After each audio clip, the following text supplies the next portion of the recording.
La République démocratique du Congo, vaste territoire de 2 345 410 km², veut améliorer le déplacement interne des populations par voie aérienne, mais aussi les connexions avec l'extérieur.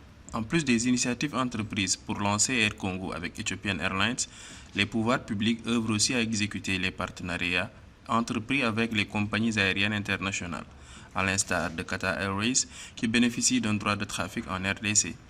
Le sujet a été au menu du tête-à-tête organisé à Doha le 5 mars entre l'émir du Qatar Tamim bin Hamad Al Thani et le président de la République démocratique du Congo, Félix Tshisekedi. La convention que nous avons signée accordant le droit de trafic à Qatar Airways, nous avons souhaité que d'ici au plus tard au mois de juin, que cette convention soit déjà en application et mon collègue a promis que dans les jours à venir, ils vont donner des précisions en termes de calendrier. Le Congo et le Qatar sont liés par un accord général de coopération signé en mars 2021 et visant le développement ainsi que la modernisation de plusieurs infrastructures. Ces infrastructures comprennent, entre autres, le port de Matadi dans le Bas-Congo, le port de Kinshasa et le port de Boma, sur la rive droite du fleuve Congo. La modernisation de 3 aéroports phares, Ndjili et Ndolo à Kinshasa, Louano à Lubumbashi dans la province du Haut-Katanga, dans le cadre d'un partenariat entre la compagnie aérienne internationale Qatar Airways et la régie des voies aériennes de la RDC.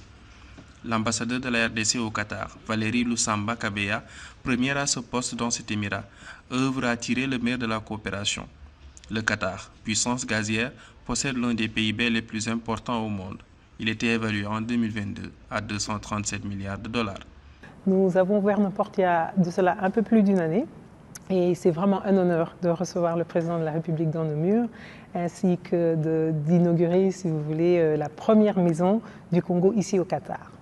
Alors le Qatar a une particularité. Quand vous regardez l'histoire de ce pays, quand vous regardez les 10 dernières années, l'impact que ce pays a eu dans le monde, le Qatar est différent dans son approche. C'est un pays, comme vous le dites, très riche.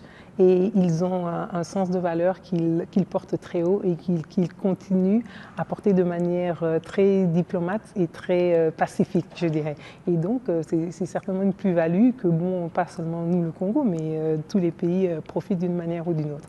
À l'issue de la visite du président congolais au Qatar le 5 mars 2024, Africa 24 a appris que la partie congolaise et le Qatar préparent une commission mixte qui devrait se tenir à Kinshasa à l'effet d'évaluer l'avancement des différents projets et faire des propositions au gouvernement des deux pays dans ce cadre pour leur pleine matérialisation.